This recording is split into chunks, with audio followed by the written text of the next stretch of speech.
This is Vermont Edition. I'm Michaela Lafrac. Vermont's largest city, Burlington, boasts many beautiful public spaces. Parks were established early on in the city's history, and the open spaces were preserved as the city developed. These days, some of the uses of Burlington's parks are causing residents and visitors concern. Later in the hour, we're going to learn more about a proposal to increase police presence in Burlington's City Hall Park ahead of a key city council meeting tonight. 7 Days reporter Courtney Lamdin will join me here at the Vermont Edition studio for that conversation. But first, we head to another green space in Burlington, Battery Park.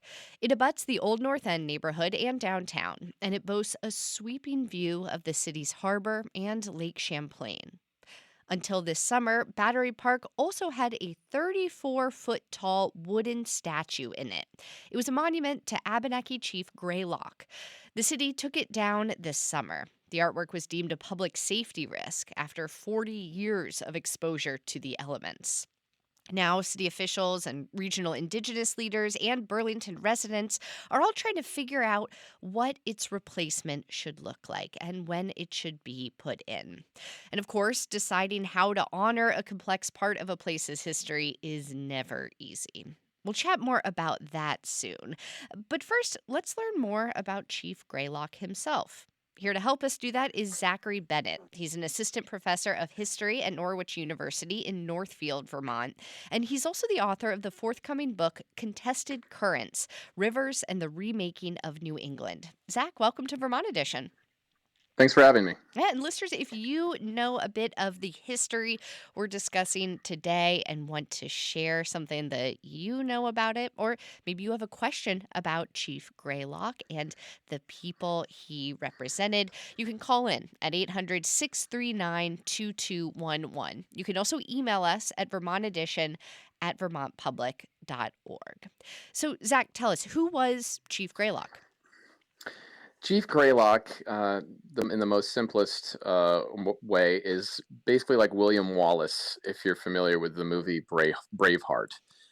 He was an Abenaki. Well, actually, it's more complicated than that. He was an Algonquian who was born around Springfield, Massachusetts in the 1670s.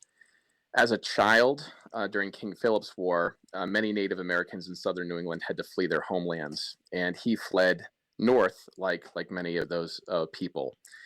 He's most famous as a warrior who fought against the English in some pretty forgotten conflicts, like Queen Anne's War. He was part of an attack in 1712 in Northfield, Massachusetts, and most famously during Greylock's War in the 1720s. It's actually the 300th anniversary of that this year. Where he fought, basically being based in Lake Champlain, it basically raided English settlements in the Connecticut Valley very successfully. The thing about Greylock is he's much like William Wallace, he's a very mysterious figure. There's not a lot that we have about him in the archival records. He's someone who comes out of the woods and then disappears. So we don't really know where he was born or where he even died. But you said he was born in the 1670s. Is that right? Well, see, in that time period. What exactly was, even if we don't know the exact date, can you tell us a little bit more about what was happening in this region around the time that Chief Greylock would have been born and been a young man? Yeah, I mean, it was a period of colonial contact, of intercultural contact. Native people lived alongside colonists actually quite peaceably up until this event called King Philip's War in 1675. And after that, it's a very brutal conflict. It's still one of the most deadliest in American history by per capita. And really after that war, there were really sharp lines between Anglo colonists and Native Americans. And that was something that even though we don't know the details exactly, it was something that definitely shaped Greylock as a young boy or man. And then you mentioned these two specific conflicts that he was a part of. The first was Queen Anne's War. Tell us more about what happened.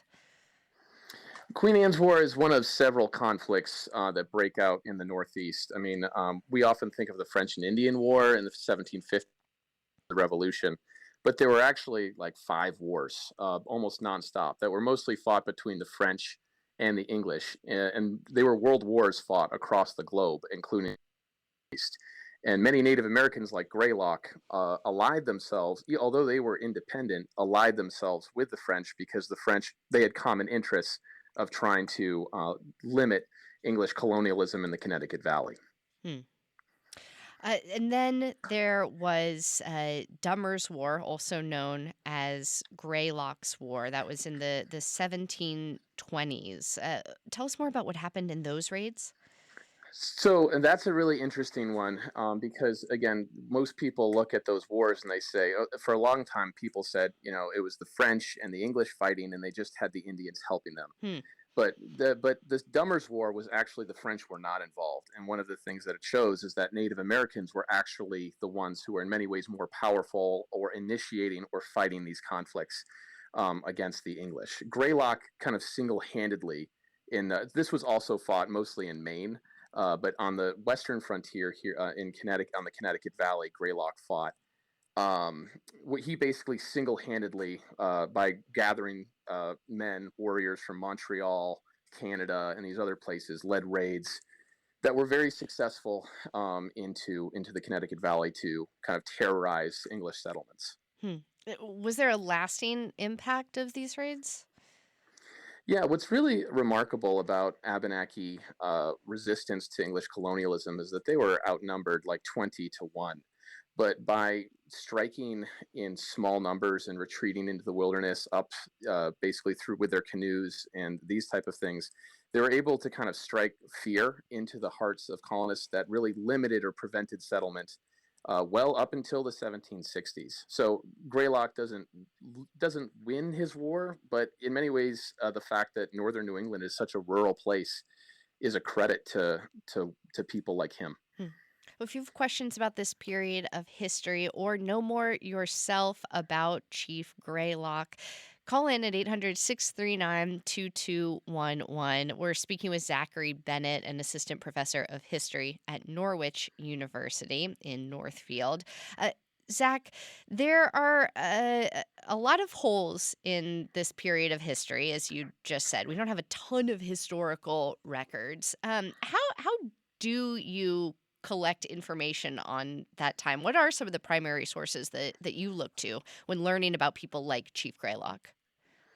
Yeah, so in general, when historians try to understand Native American perspectives, as you say, they don't leave us a lot of documents that they authored themselves. The only times they appear in archives is at best through the intermediary of European people who are writing down death dates, baptisms, interviews, these type of things. So we use archaeology and anthropology and other disciplines to help us kind of fill in the context.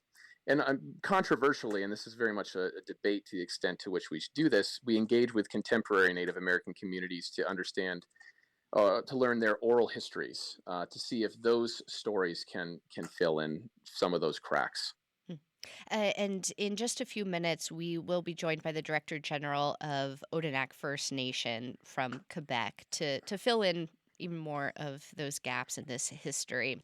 Um, So, Zach, I have to ask, as a white man yourself, how do you kind of reckon with your own privilege, your own personal background, as you focus your professional life on studying this period of history and Native Americans in the U.S.? Does that ever get tricky?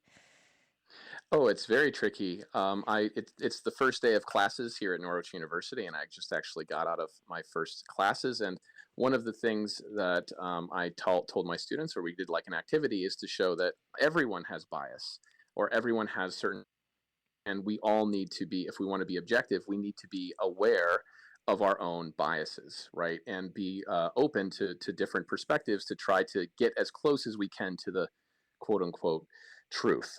So I think for me, it's just understanding white guy, but I'm also a 21st century person. And one of the things that's really exciting about history is that when you really look at Native Americans, French people, English people, they were all so different in just very basic assumptions about the world than we are. So you have to really understand their perspectives. And including with like Native Americans, understanding that Native American oral histories are not necessarily always open to be shared. They're often held dearly by Native American communities, and that oral histories are kind of often very similar to like religious texts. And I think, like for example, reading the Gospels as primarily a historical text, many people would say that's not the point of them, right? And in many ways, you have to understand the kind of cultural context that Native American perspectives and stories come from. Right. And I can imagine that honoring people from our history, about which we don't have a lot of primary sources, and of course no photographs or things like that, is that Yes. it's hard to figure out how to create public art that feels accurate and is getting at a certain type of truth. This statue we're discussing today, the Chief Greylock statue in Burlington, was completed in 1987 by an artist named Peter Wolf Toth. It's part of this larger Whispering Giant series that he did, where he carved Indigenous figures in each of the 50 states to honor oppressed peoples.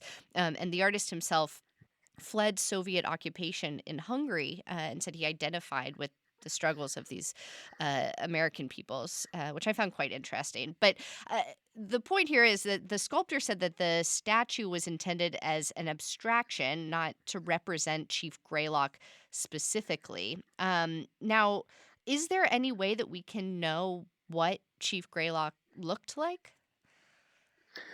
There's we don't like I said we don't know where he was born. We don't know when he died. Every a lot of these things are just like the statue itself are created by Europeans or their descendants. Like Greylock's name Wawanolet, which meant like trickery, or like person who set people off the path, is actually a surname that's very prevalent in Odanak today. So terms of his appearance, there's well, we can only make guesses at what generally an Algonquian person looked like. But in general, I think statues like this, much like the kind of conversations about Civil War statues, say a lot more about the people making them than the historical people that lived that they depict. And I think that in the case of the Greylock statue, it's much like the tallest peak in Massachusetts is Mount Greylock, and that was also named by Williams College professors in the 1800s. Why did they do that? Why did they pick Greylock? I think that Europeans have a fondness for certain types of native people, like Sitting Bull, Geronimo, Tecumseh. These are all figures who fought European colonialism, often failing in a kind of very noble but tragic way. And this fits into this concept of the noble savage. So, which is obviously very problematic. So these statues, which want to honor a part of our history, I think generally say a lot more about what Europeans and European descended Americans think about Native people than actually how Native people see themselves. Hmm. Lastly, Zach, as you have spent so much of your professional life studying this region and the peoples who came before us, I'm wondering if you might have any advice or words of wisdom to folks in Burlington who are involved in this process of replacing the Greylock statue today. I think to your earlier question about how I understand myself as a descendant of English colonists in New England, is that, and what I've learned about Native American culture and history is that I am not a Native person, and I do not really come from that background. So I think when we want to involve Native people in commemorations or to understand our own history, which I think is a wonderful thing, it's very important that we involve Indigenous people in those conversations, which is often actually a lot easier said than done. Zach Bennett is an assistant professor of history at Norwich University. He's also the author of the forthcoming book, Contested Currents, Rivers and the Remaking of New England. Zach, thank you so much for your time today, and congrats on going back to the classroom that first day of school. Thank you very much. Coming up, we are going to talk about what could potentially replace this statue with the Director General of Odanak First Nation. And we'd like to hear from you as well. how should Burlington or your town or city better honor its Indigenous past through public art? It's a complicated question. Give us a call and talk it out with us at 800-639-2211. You can also email Vermont Edition at vermontpublic.org. We're going to share some of those emails when we come back from a short break. Stay with us. Welcome back to Vermont Edition. I'm Michaela Lafrac. This hour, we are learning more about a noted 30-foot tall statue of an Abenaki chief that stood in a Burlington city park for 4 decades. That is, until recently when it was taken down because it was in disrepair. The question now is what to put in its place. We're joined now from Quebec by Danielle G. Nolette, the Director General of Odanak First Nation. Danielle, welcome to Vermont Edition. Thanks for having me. And we're very glad to have you with us today. I also want to note that Vermont Edition also reached out to the chief of the Abenaki Nation at Missisquoi ahead of today's show, but we did not hear back. Now, Danielle, tell us first a bit more about Odanak First Nation. You live northeast of Montreal, yes? And you claim Vermont as part of your ancestral territory? Correct. Odanak is located on the shore of the St. Francis River, roughly about 6 miles below Lake Saint Pierre on the St. Lawrence River. Odanak's been established as a mission since early 1700. Now, we are having a bit of trouble hearing you today, so we're going to connect with you in a different way. Take one moment here. And we're also joined this hour by Representative Troy Hedrick, who is an independent representing the Chittenden 15 district, which includes Burlington, represents them in the state legislature. And he's also been part of conversations about this Chief Greylock statue. And we're also working to reconnect with a better connection with Danielle G. Nolette from Odanak First Nation. Representative Hendrick, welcome to Vermont Edition. Thank you so much. I'm glad to be here. So you told Burlington officials this summer that they should be seeking input on this project to replace this public art. They should be seeking input from Odanak and Wolanak nations, which are based in Quebec. Why was this important to you? Yeah, my intent and my motivation is actually pretty simple. I think we need to end the practice by which we continually and deliberately exclude the Abenaki communities who live at Odanak and Wolanak from these state and institutional discourses, in this case, excluding the Abenaki at Odanak. In discussions about replacing a statue that has come to represent them reinforces a troubling precedent that I believe we must actively work to reverse. The process for state recognition of Native American Indian tribes, in my opinion, was significantly flawed. We've excluded these key voices, particularly those of Abenaki, Odanak, and Wolanak, for far too long. And we are joined again by Danielle G. Nolette from Quebec. Danielle, can you hear us okay? Yeah, I can hear you good. Thank you. Okay, thank you for switching your connection with us so we can hear you a bit better. You were telling us about Odanak First Nation, and I will ask you, if you don't mind, to repeat your answer to that question about the ancestral territory and the history of this group. Yeah. So I was saying Odanak is located on the shore of the St. Francis River, roughly 6 miles south of the St. Lawrence River. In the province of Quebec. And the Abenaki territory, traditional territory, roams from the western boundary, that's the Richelieu River, and further south becomes Lake Champlain and Merak River and so forth, and all the way to the east on the Etchemin River, which is a few tens of miles east of Quebec City, and going down to the United States, northern part of the New England states, comprising Maine, New Hampshire, Vermont, and part of Massachusetts. So that's basically roughly the Abenaki traditional territory. And what did you think of the original Chief Greylock statue that stood in Burlington's Battery Park until this summer? Have you visited it?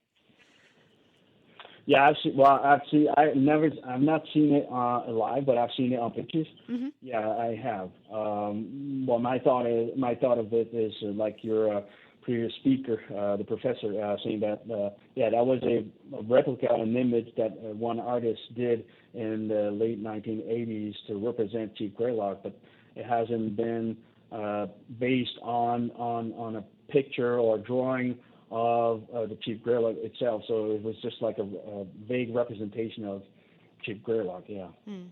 And I saw that you told the local news outlet VT Digger that your family is directly related to Chief Greylock. What do you know about that connection?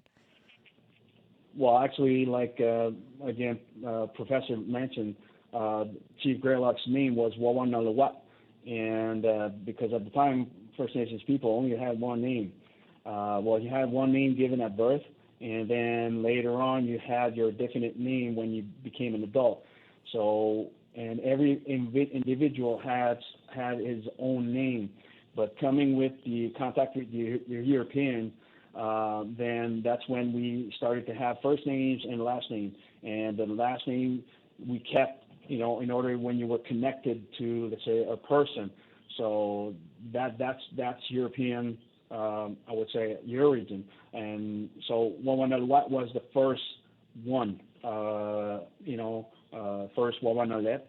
And what we say is that all people with the last name Wawanalet and Nalet connected here at Odanak today are descending from Wawanalewat, Chief Greylock. So, and doing my genealogy, I am a descendant of Chief Greylock. Yeah. And I imagine that's part of the reason why you and others, other Odanak and Wolanak nations members want to be part of the conversation around what will replace this work of public art in Burlington.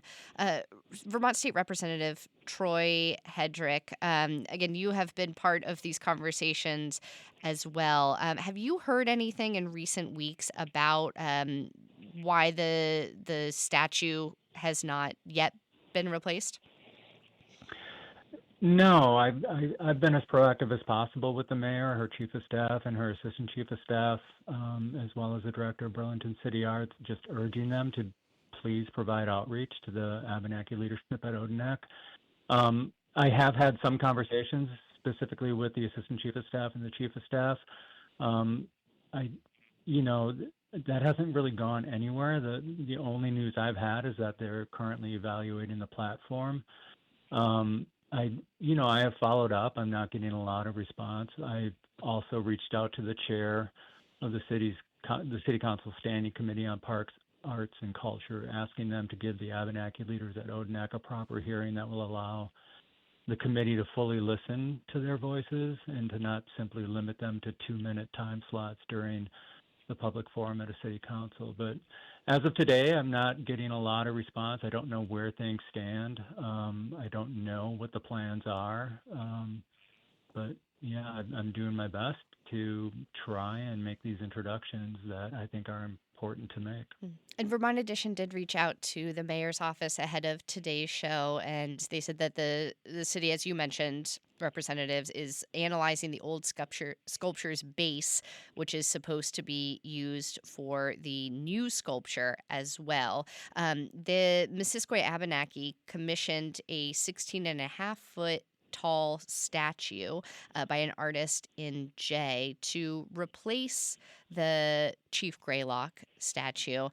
Now, Danielle, you have said that this new replacement statue, of which there are photos, is inauthentic and a caricature. Why? Well, because if you look at it, it looks like the artist, based his sketch on a bad cartoon or a picture of probably a native person from the plains, the prairies, or out west. It sure doesn't look like, the demeanor of the Wawanalek family.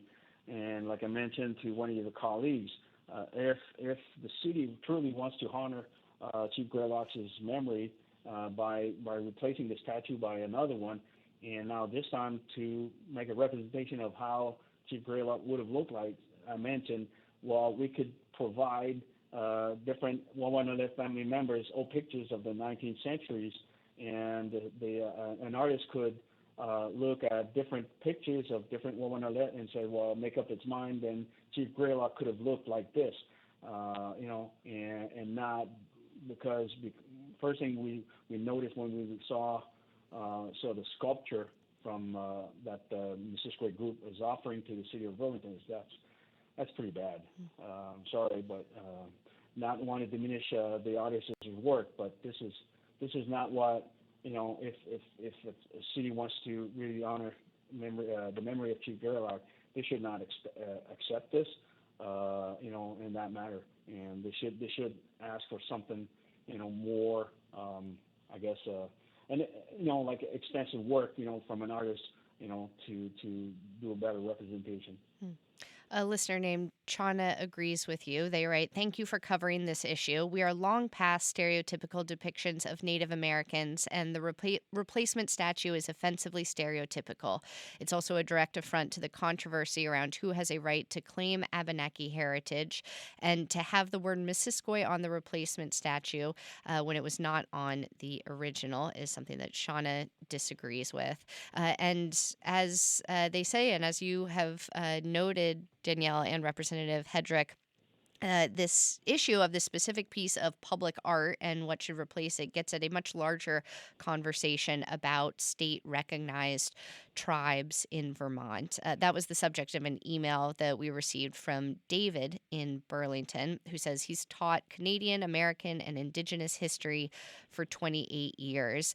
He writes, Burlington's continued collaboration with invented tribes throws the weight and credibility of city government behind misguided state legislation and a very long history of the cultural erasure of Native people. Surely Burlington can do better. Representative Hedrick, you organized what turned out to be a pretty contentious forum back in February at the State House in Montpelier about state recognition of Indigenous tribes. Tell us, what was your original intention with that workshop, with that conversation? First, I'll just point out that the only reason we call it contentious is because of who showed up to provide backlash to what should be very legitimate voices that deserve to be at the table.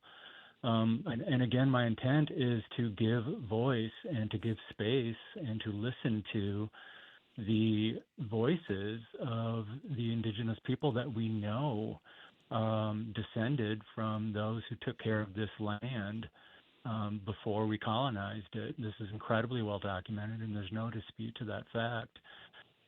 It was disappointing. I asked the question with that workshop, what if we got it wrong?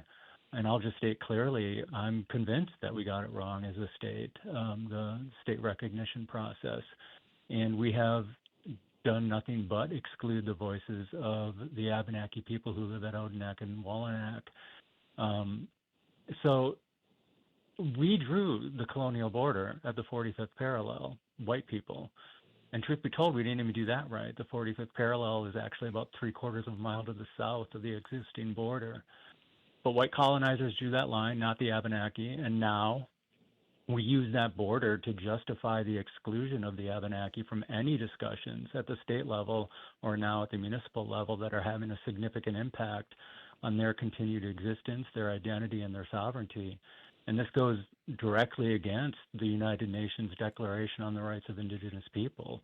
There are various articles that pertain to this that offer the Indigenous people the right to participate in decision-making matters that would affect their rights or their identity, and very clearly that the Indigenous people have the right to determine their own identity or their membership.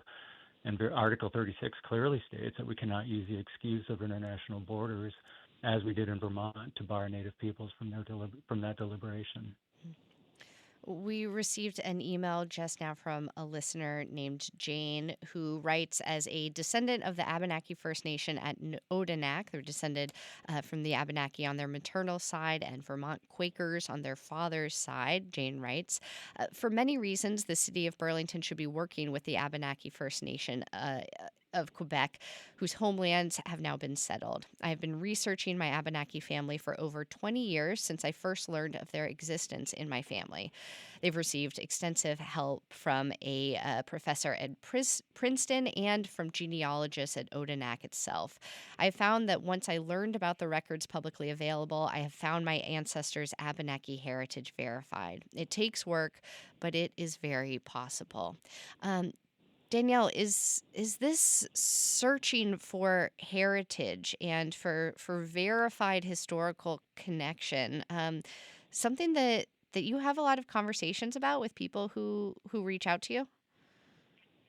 Yeah, and we do say if anybody has genuine like heritage or connections with Odanak and or Wollinack, yeah, we're more than gladly trying to help them out to find their origins, and find their ties to the community. We have our membership code here at Odanak. If these persons comply to our rules and regulations of our membership code, then they can enroll in our community here at Odanak and or Wollinack, because they have their membership code over there themselves too.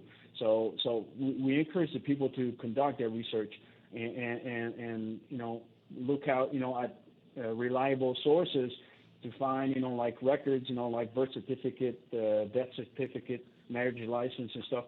So to prove their connection. And off and on, the people that claim to be Abenaki, like the 4 groups in Vermont, they have no connections at all with Abenaki people, so whatsoever. Not even historically. I mean, it's not even close. I mean, so at one point they were claiming that they were connected to us, but now years after they said, well, no, we're not connected at all. We're a different sovereign Abenaki nation, but that can't be. Look at the history. Look at all of the records. Even if they claim that their records were burnt down with the churches, is like your previous the person that sent an email, Jane. She was able to find records. She was able to find the proofs. How come these people cannot? So I'm sorry to interrupt you, but I just want to note again for our listeners here that Vermont Edition did reach out to the chief of the Abenaki Nation at Missisquoi ahead of today's show, but we did not hear back. And we do have to take one more break in just a moment. But Danielle, before we do, I'm hoping you could share what you hope happens next. This statue, the previous statue, has been taken down. There has been a new one commissioned to replace it, but it's not up yet. What do you hope happens now? Well, we hope that the city of Burlington reach out to us and start to work, on a collaborative mode onto how we could better replace the statue and to really and truly honor Chief Gray Lobster's memory. So yeah, we could more, and we'd be more glad we collaborate with them, work with them, and even join with an artist and a local artist to maybe support with sketches or whatever. I mean, just we need to have an open mind from the city of Burlington, and just reach out to us, and then we'll collaborate in any sort of way we can. Danielle G. Nolet is the Director General of Odanak First Nation. He joined us today from Quebec. Danielle, thank you so much for your time. You're welcome. Thank you for having me. We are also joined by Vermont State Representative Troy Hedrick, representing the Chittenden 15 district, which includes Burlington. Representative Hedrick, thank you as well for your time today. My pleasure. Thanks for having me. We have to take one more quick break here. Stick with us, though, because we are about to dive deeper into a discussion about safety in another Burlington park. A conversation that might be similar to one you're having in your own community. This is Vermont Edition. Stay with us. Welcome back to Vermont Edition. I'm Michaela Lafrac. This hour, we have been discussing changes that are coming to Burlington's public spaces. The beleaguered City Hall Park is the subject of a council meeting tonight. And the question there is, should the city crack down in new ways on illegal behavior like drug use and sleeping outside? Joining us is Courtney Lamdin of 7 Days. She covers politics, policy, and public safety in Burlington. Hey, Courtney. Hey, Michaela. Thanks for having me. So describe City Hall Park for us, for those listening who don't live in Burlington or visit the Queen City very often. Yeah, so probably most people who have been around Burlington know of City Hall Park. It's, as its name suggests, right behind City Hall. It is a park that recently got a really nice makeover. It was like a $6 million makeover. It's right, behind Church Street, so around where everyone congregates. And in recent years, they've put in this very nice splash pad, and they have a new little food kiosk and things like that. But there have been other behaviors, like all sorts of people use the park, right? And so I think that what we're hearing about recently is some of the more problematic things that happen in the park. Right. And let's talk a little bit more about those. In the daytime, as you said, you might see kids in the splash pad or people eating at that food kiosk. But more prevalently these days, there are people who are often engaged in very blatantly illegal behavior. What's been going on? Yeah, for sure. So it's really been a persistent problem in the last few years. Drug use, open drug dealing. You can pretty much see, like at any time that you walk through the park. I think it's not surprising given the ongoing housing crisis that Burlington and the whole state is facing. That we're also seeing a high level of homelessness in the park. You will see people sleeping on the park benches. The park rangers that Burlington has, they rouse people every day in the morning to kind of wake them up, clear them out. But those are some of the things that people are concerned with. And the city council president, Ben Traverse, who's a Democrat, announced last week that he was going to introduce this resolution at tonight's city council meeting, calling for a change in how cops patrol the park. What is the proposal exactly? Right. And I should say that this proposal was really prompted not only by the persistent issues, but by a few specific, more violent incidents that have happened in recent weeks in mid-August. So there was an issue where several juveniles attacked a man. He later ended up dying. Police haven't said if the two things are connected, but that was very concerning. And we should note that happened not in the park, but near the park. Same with another incident where a man was struck by an object that they believed to be a rifle. There haven't been any arrests there. That was on College Street, but again, near the park. So those incidents, I think, prompted the Democratic caucus to put forward this resolution that essentially asks for having more of a police presence or more of a public safety presence. As we know, Burlington has more than just police officers that respond to various incidents. So it's calling for more police in the park. It's also asking for the city to make, quote, all reasonable efforts. So we don't know what that means. All reasonable efforts to honor the park's open hours. So essentially telegraphing that we know that people sleep in the park. They don't want that to be happening anymore. They don't want people to be sleeping there overnight and staying beyond when the park is open. And sleeping there is already technically illegal, right? Right. And the park does have open hours, like that. It's like most parks. Technically, people are supposed to leave, and they don't. Yeah. So are police currently arresting people for these actions that you're describing, or taking other measures, like, waking somebody up and urging them to move on, for example? Yeah, I think the posture that Burlington has taken has been not to arrest people who are using drugs. We do know that the police have made arrests for drug dealing. Whether we end up knowing about those is another question, because sometimes those folks become informants on a larger dealer, and then it kind of becomes a confidential issue that people may not hear about.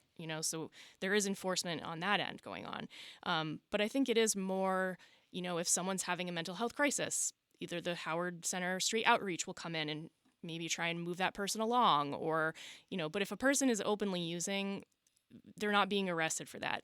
The resolution essentially says that the city should consider ticketing people for using drugs. It is illegal to use drugs in public. And I think this resolution introduced by the Democrats want to see more enforcement of the existing ordinances on the books.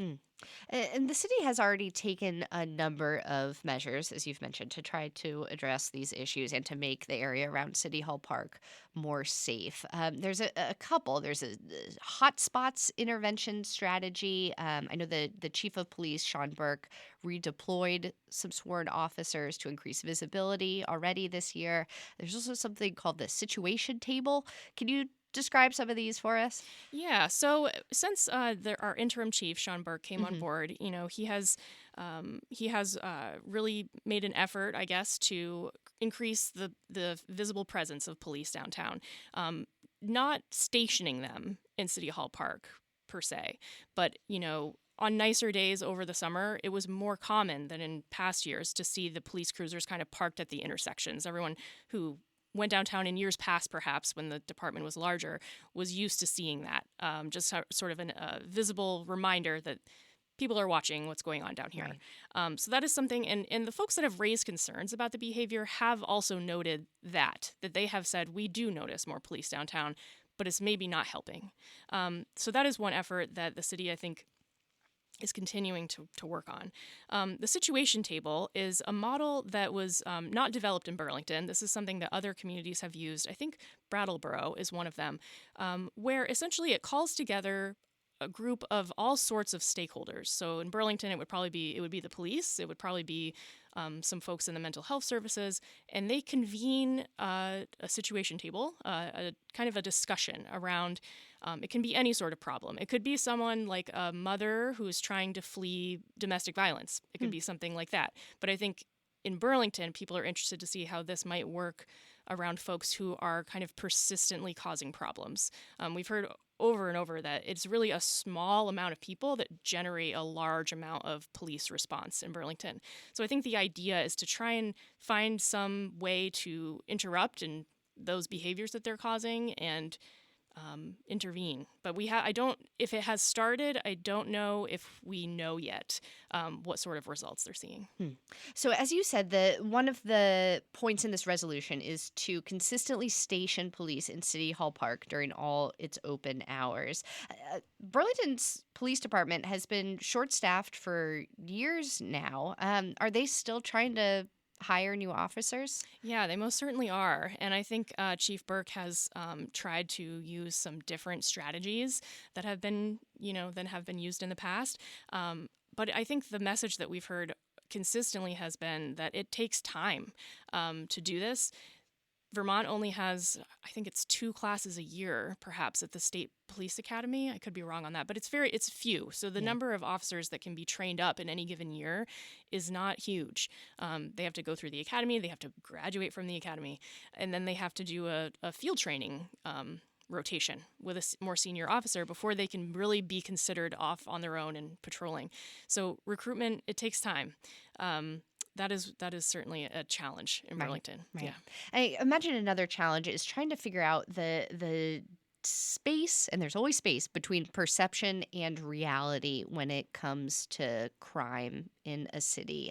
Do we have new information about whether or not there has been an uptick in crime in Burlington? I do know you mentioned those 2 instances of violent crime, which feels different. Right. And I don't have the stats in front of me as far as, there's an official way of tracking violent crime that like the FBI crime statistics does. And I don't have that in front of me. But we do know that things such as theft, at one point there were assaults were way up. And again, I haven't looked at the most recent data, but those are certainly things that are concerning. And another point that's been raised is that knowing that the police department is so understaffed, there's a kind of idea that people just may not be reporting crimes when they happen. So you have to take the existing data with a little bit of grain of salt. Yeah. Now, Burlington City Council is made up of progressives and Democrats. Do these 2 parties have pretty different approaches to dealing with what's going on downtown? It seems to be that they can never really find an agreement on anything related to public safety. I think that everyone wants the same thing. It's which is a park that can be enjoyed by all people, that people walk downtown and feel safe, that businesses are thriving. And I just think that there are some differences in approach. It seems from this resolution and the kind of press release that preceded it, the Democrats are calling for stronger enforcement. They, as the resolution's wording suggests, they want, potentially people to be trespassed from the park. They want more police, and they want police to be ticketing people. That's not something that we have heard progressives on the council call for. And I don't know exactly what they'll say. tonight at the meeting, but I can guess that there will be some debate over whether that actually solves the problem. Of course, this gets into a bigger conversation about the criminal justice system, and once the police do ticket or arrest somebody for something, will they be prosecuted for it? And local Burlington municipal officials don't have any control over that. Right. Well, speaking of local officials, I'm curious to hear more about what Mayor Emma Mulvaney-Stanek has said about all this. She's a progressive. I know in the past she says that they're trying to explore how to utilize other staff to help keep the park safe. Is it clear what other staff she's referring to there? I would guess she's referring to the kind of unarmed personnel that the police department has hired over the years. We have community service officers and CSLs and CSOs. Some of them There's are a lot of acronyms. A lot of acronyms. Some of them are social workers. Others are essentially unarmed officers that can write tickets for certain things and handle non-emergent calls. Burlington has really taken the perspective that those types of resources are potentially better in certain scenarios. If you have someone who's acting out, just kind of yelling, not necessarily causing anyone any harm. Burlington has kind of built up this, cadre of other types of responders that can potentially help instead of bringing in a police officer that could potentially, ramp up the situation, without trying to. Right. So I'm guessing that's what she's referring to there. Okay. And that was going to be my next question for you, Courtney, because we have been talking a lot about policing during this conversation. I was curious if there are other proposals or approaches outside of policing that are being discussed on the city council.